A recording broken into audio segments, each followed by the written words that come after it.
ஐம்பொறிகளில் ஒன்றான கண்ணின் ஆரோக்கியத்தை பற்றி தாங்க நாம் இந்த காணொளியில் பார்க்க போகிறோம். சரி, வாங்க போகலாம். அதாவது கண்ணில் சிறந்த ஒரு பிள்ளை அப்படின்றது எல்லாருக்குமே தெரியும். இந்த கண் பஞ்சபூதத்தில் நெருப்போடு ஒப்பிடுறாங்கங்க. இந்த கண்ணுக்கு தான் வடிவம், நிறம் எல்லாத்தையுமே அறியக்கூடிய ஒன்றாக இருக்குது. மேலும் இந்த கண்ணை அறிவோடு ஒப்பிடுறாங்கங்க. இத்தகைய உயர்ந்த கண்ணை நாம் நன்றாக ஆரோக்கியமாக பாதுகாக்க வேண்டியது நம்மளுடைய கடமைங்க. அதாவது நம்மளுடைய முன்னோர்கள் என்ன சொல்லியிருக்காங்க அப்படின்னா, மாதவிலக்கான காலத்தில் பெண்கள் தம் கண்களுக்கு மை வைக்கக்கூடாதான், மை தீட்டக்கூடாதுன்னு சொல்லியிருக்காங்க. அப்படியே மை வச்சிருந்தாலும் முழுக்க நின்று கருத்தரித்து குழந்தை பிறக்கும் இல்லையா, அப்போ அந்த குழந்தைக்கு கண் பார்வை மந்தமாகவோ இல்லது குருடாகவோ இருக்கும் என்று சொல்லியிருக்காங்க. அது மட்டும் இல்லைங்க, அதாவது அதிக வீரியமான மருந்துகள், அதிக பவர் உள்ள மருந்து பொருட்களை சாப்பிட்றதுனாலையும் நோய்வாய்ப்படுறதுனாலையும், அதாவது கர்ப்பிணிகள் நோய்வாய்ப்படுறது என்னென்னா ரத்த சோகை இருக்கும், இல்லைன்னா ஆஸ்துமா வியாதியோடு இருப்பாங்க, அப்படி இல்லைன்னா சர்க்கரை நோயோட, அதே போல் இரத்த கொதிப்பு, அதே போல் ஹைப்போதைராய்டு இருக்கும், இல்லைன்னா ஹைப்பர் தைராய்டு இருக்கும், அதே போல் வயிறு புண்ணோடு இருப்பாங்க. இப்படியே சொல்லிக்கிட்டே போகலாம். இந்த மாதிரி குறைபாடுகள் இருந்துச்சுன்னா அவங்களால ஒழுங்கான உணவுகளை சாப்பிட முடியாது இல்லையா. அப்போ அவங்களுக்கு என்ன ஒரு பற்றாக்குறை இருக்கிறதுனால குழந்தைகளுக்கு அதனால் கூட கண் பற்றாக்குறை வருவதற்கு வாய்ப்புகள் உண்டுன்னு சொல்லியிருக்காங்கங்க. மூணாவதாக என்ன சொல்கிறாங்கன்னா, பிரசவம் ஆகுது இல்லையா தாய்மார்க்கு, அவங்கள்ட்ட இருந்து அந்த நோய்க்கிருமி பிறக்கிற குழந்தையினுடைய கண்ணுக்கு தொற்று ஏற்பட்டால் அதனாலேயும் இந்த மாதிரி கண் குறைபாடு ஏற்படுறதுக்கு வாய்ப்புகள் உண்டு அப்படின்னு சொல்லியிருக்காங்க. நாலாவதாக என்ன சொல்லியிருக்கிறாங்கன்னா, சரியான நேரத்தில் சரியான உணவுப் பொருட்களை சாப்பிடாம இருக்கிறதுனாலையும் கண் பார்வைகள் உருவாகிறதுக்கு வாய்ப்புகள் இருக்குதுன்னு சொல்லியிருக்காங்க. ஐந்தாவதாக என்ன சொல்கிறாங்கன்னா, கற்கள் பாதங்களில் படும்படி அதிக தூரம் நடக்கிறதுனாலையும், அடிக்கடி கடும் வெயிலில் அலைகிறதுனாலையும், குறைந்த வெளிச்சத்தில் வசிக்கிறதுனாலையும், உட்கார்ந்து கவிழ்ந்து தூங்கும் பழக்கம், குப்புறப்படுத்தி தூங்குறாங்க இல்லையா, அந்த பழக்கம் இருக்கிறதுனாலையும், மின்னல் நெருப்பு போன்ற அதிக ஒளியுள்ள பொருட்களை பார்த்து கொண்டே இருப்பதுனாலையும், ஃபாஸ்டிங் பத்திய காலத்தில் புளிப்புச்சுவையை அதிகமாக எடுத்துக்கிறதுலையும், மற்றும் அதிகமான பாரங்களை கிராமத்துலலாம் தலையில் குடம் வச்சு தண்ணி தூக்கிட்டு போகிறாங்க இல்லையா, அதிகமான வெயிட்டை கனமாக வைக்கிறது, தண்ணி குடம் மட்டும் இல்லை, வேறு ஏதாவது கனமான பொருளை தலையில் சுமந்து கொண்டு போகிறதுனாலையும், உணவில் அடிக்கடி கல்லை கடிக்கிறதுனாலையும், மலச்சிக்கல் முக்கி முக்கி போகிறதுனாலையும், மலம் போகிறதுனாலையும், மற்றும் அதிக நகங்களை வளர்க்குறதுனாலையும், இதனாலையும் இந்த மாதிரி பழக்கம் இருந்தால் கூட கண்ணின் பார்வை கோளாறுகள் வரும் அப்படின்னு சொல்லியிருக்காங்கங்க.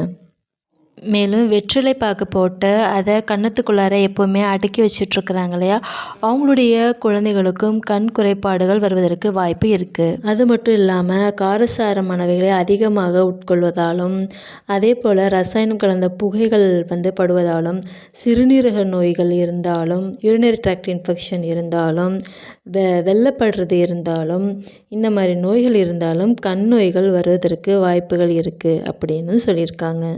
அதாவது நம் புலவரில் அகத்தியர் தான் இயற்றிய நயனவிதி என்னும் நூலில் எப்படி சொல்லியிருக்கிறாருன்னா, தெளிவது ஒளியா நிற்கும் தீங்கில்லை 35 அப்படின்னா 35 வயதுக்கு மேல் 45 வயது வரை, 35லேருந்து 45 வயது வரைக்கும் கண்ணின் பார்வை சற்று புகைந்து இருக்குமாங்க, புகைச்சலாக இருக்கிற மாதிரி தெரியும் அப்படின்ற மாதிரி சொல்லியிருக்காரு. அதைத் தொடர்ந்து அகத்தியர், ஒளியது புகைந்து சற்றே ஒதுங்கிடும் 45 வெளியுற புகைந்து காட்டும் மேவிய 57 கலியுற விருளங்கண்டாய் ஆண்டது 100 அப்படின்ற மாதிரி சொல்லியிருக்காங்க. 45 வயது முதல் 57 வயது வரையில் தூரப்பார்வை புகைச்சலோடு இருக்கும். பிறகு பார்வை சிறிது சிறிதாக குறைந்து 100 வயதில் பார்வை இருண்டு போகும். இதனை தான் அகத்தியர் இப்படி சொல்லியிருக்கிறாரு நயனவிதி நூலில். அதாவது இரவில் சாப்பிட்ட பிறகு கையையும் வாயும் கழுவிடுறோம்லங்க, அதுக்கப்புறம் என்ன பண்ணணும்னு சொல்கிறாங்கன்னா, கண்ணில் சுத்தமான நீரை விட்டு கழுவிட்டு நம்மளுடைய இமைகளை கொஞ்சம் மெதுவாக தேய்த்து சந்திர தரிசனம் செய்யணும்னு சொல்லியிருக்காங்க. அதாவது நிலவை பார்த்து தரிசனம் செய்யணுமாங்க. அதை எப்படி செய்யணும் அப்படின்னு சொல்லியிருக்காங்கன்னா, அந்த தரிசனம் சந்திர தரிசனம் செய்கிறதுக்கும் வானம் சுத்தமாக இருக்கணுமாங்க. வானம் சுத்தமாக உள்ள காலத்தில் கைவிரல்களை கோர்த்து பலகனி போல் செய்து அதன் மூலம் சந்திரனை பார்த்து சந்திர தரிசனம் செய்ய வேண்டும் அப்படின்னு சொல்லியிருக்காங்கங்க. அதாவது அந்த சந்திர தரிசனம் செய்ததுக்கு அப்புறமேட்டுக்கும் நாம் சுத்தமான நீரை கண்ணில் விட்டு கழுவி இமைகளை வைத்து தேய்த்து விட வேண்டும் அப்படின்னு சொல்லியிருக்காங்க.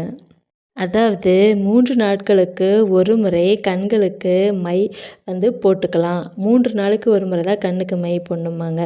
இந்த மை கூட பலகிராம்பு மை, கிராம்பு இருக்குல்ல, அந்த பலகிராம்பு மை, அப்படி இல்லைன்னா பக்குவ வெண்ணெயில் செஞ்ச மை, இதை தான் வந்து தீட்டணும் அப்படின்ற மாதிரி சொல்லியிருக்காங்க. அடுத்ததாக வாரத்துக்கு 2 முறை எண்ணெய் தேய்த்து குளிக்கணும் அப்படின்னு சொல்லியிருக்காங்க. அடுத்ததாக காலணிகள் அணிந்து நடக்க வேண்டும் அப்படின்னு சொல்லியிருக்காங்க. அடுத்ததாக இரவில் படுக்கைக்கு போகும் பொழுது உள்ளங்கால் இருக்கு இல்லைங்களா, அதில் வந்து பசுவின் நெய்யை வந்து நன்றாக தேய்க்கணுமாங்க. நெய்யை வந்து இந்த உள்ளங்காலில் நல்லா தேய்ச்சி அதில் வந்து அரிசி தவிடு இருக்கு இல்லைங்களா, அதை வந்து நன்றாக அப்பி அந்த பாதத்தை வந்து கவர் பண்ணிக்கணும், முடிக்கணும்னு சொல்லிடுறாங்க. இப்படி செஞ்சால் தூங்கிட்டு நீங்கள் காலையில் எழுந்ததுக்கப்புறம் இந்த 2 பாதங்களையும் கூல் வாட்டரில் வந்து கழுவிடணும். சில் தண்ணியில் வந்து கழுவிடணும். கழுவிட்டதுக்கப்புறம் சந்தனம் இருக்கு இல்லையா, அந்த சந்தனத்தை வந்து கொஞ்சம் பூசிக்கணும் அப்படின்னு சொல்கிறாங்க. இப்படி செஞ்சிங்கன்னா நம்ம உடம்புல உள்ள பித்தம் இருக்கு இல்லைங்களா, இந்த பித்தம் எல்லாம் நீங்கி கண்கள் வந்து நல்லா குளிர்ச்சியாக இருக்குமாங்க. ஆக பித்தம் நீங்குவதற்கும் கண்கள் குளிர்ச்சியாக இருக்கிறதுக்கும் அந்த காலத்தில் இந்த ஒரு டெக்னிக் வந்து யூஸ் பண்ணியிருக்காங்கங்க. மேலும் கண்ணை பாதுகாக்கிறதுக்கு உணவில் வந்து சிறுகீரை, பொன்னாங்கண்ணி கீரை, பண்ணைக்கீரை, இந்த மாதிரி கீரைகள்லாம் சேர்த்துக்கொள்ளணும். அது வந்து கண்ணுக்கு ஆரோக்கியம் அப்படின்னு சொல்லியிருக்காங்க. இரவில் பாலை மட்டும் குடிக்கணும். அப்படி இல்லைன்னா பாலும் சோறும் சேர்ந்து பிசைஞ்சு சாப்பிட்றாங்க இல்லையா, அந்த மாதிரி இரவு நேரத்தில் சாப்பிடணும் அப்படின்ற மாதிரி சொல்லியிருக்காங்கங்க. காலை மதியம் 2 வேளையும் நெய் கலந்த உணவு சாப்பிட வேண்டும் அப்படின்னு சொல்லியிருக்காங்க. இதை பற்றி நம்மளுடைய அகத்தியர் வந்து நயனவிதி என்ற நூலில் பாடலில் கூறியிருக்கிறாரு.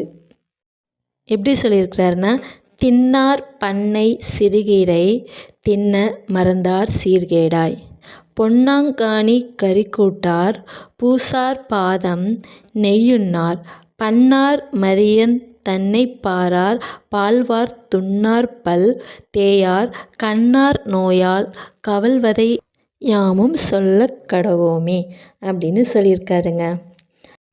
அதாவது நம் முன்னோர்கள் அந்த காலத்தில் சயின்டிஸ்ட்டாக இருந்து ப்ரூஃப் பண்ணி எவிடன்ஸாக காமிக்கிறதுக்கு இல்லைனாலும் அவங்களுக்கு இருந்த அறிவை வைத்து நமக்கு வந்து அறிவுரை கூறியிருக்காங்கங்க. இதுதாங்க கண்ணின் ஆரோக்கியம். இதை வந்து முற்காலத்தில் வந்து எப்படி கடைப்பிடிச்சிருக்காங்கன்னா இந்த முறையில் வந்து கடைப்பிடிக்க சொல்லியிருக்காங்கங்க. அதாவது அறிவியல், விஞ்ஞானம் எவ்வளவோ வளர்ந்துருச்சுங்க. அதாவது தற்காலத்தில் குழந்தைகளுக்கு ஏதாவது ஒரு குறைபாடோட பிறக்கிறாங்க அப்படின்னா, ஒன்று வந்து அவர்களுடைய மூதாதையர்கள், அதாவது அவங்களுடைய அப்பா அம்மா, அவங்களோட அப்பா அம்மா, தாத்தா பாட்டிக்கு வந்து ஏதாவது வியாதி இருக்கா, பரம்பரையாக வருதா அப்படின்னு அதையும் பார்க்குறாங்க. 2வது இவங்களுக்கு ஏதாவது உணவு பற்றாக்குறை, இவங்க சாப்பிட்ற சாப்பாட்டில் நியூட்ரிஷன் டெஃபிஷியன்சி ஏதாவது இருக்கா அப்படின்றும் பார்க்குறாங்க. 3வது இவங்களுக்கு ஏதாவது ரிஸ்க் ஃபேக்டர், டயபெட்டிஸு, சர்க்கரை வியாதி, இல்லை கொலஸ்ட்ராலு, அப்படி இல்லைனா தைராய்டு, இந்த மாதிரியான பிரச்சனைகள் இருக்கா அப்படியெல்லாம் பார்த்து அதை சரி செய்கிறதுக்கு மருத்துவம் எவ்வளவோ வளர்ந்துருச்சிங்க. அதை சரி செய்கிறதுக்கு மருந்துகள் மூலியமாக கொடுத்து அதை வந்து சரிப்படுத்தி பிள்ளைகளை வந்து பெற்றுக்கொள்கிறாங்க. இருந்தாலும் நம்மளுடைய முன்னோர்கள் வந்து சொன்ன இந்த முறைகளும் நாம் கூடவே சேர்த்து கடைப்பிடிக்கும் போது நமக்கும் ஒரு நல்ல பயனை கொடுக்குங்க. இந்த தகவல் உங்களுக்கு பிடிச்சிருந்துச்சுன்னா லைக் பண்ணுங்கள், கமெண்ட் பண்ணுங்கள், ஷேர் பண்ணுங்கள், சப்ஸ்கிரைப் பண்ணுங்கள். இவ்வளோ நேரம் இந்த வீடியோவை வாட்ச் பண்ணதுக்கு ரொம்ப நன்றிங்க.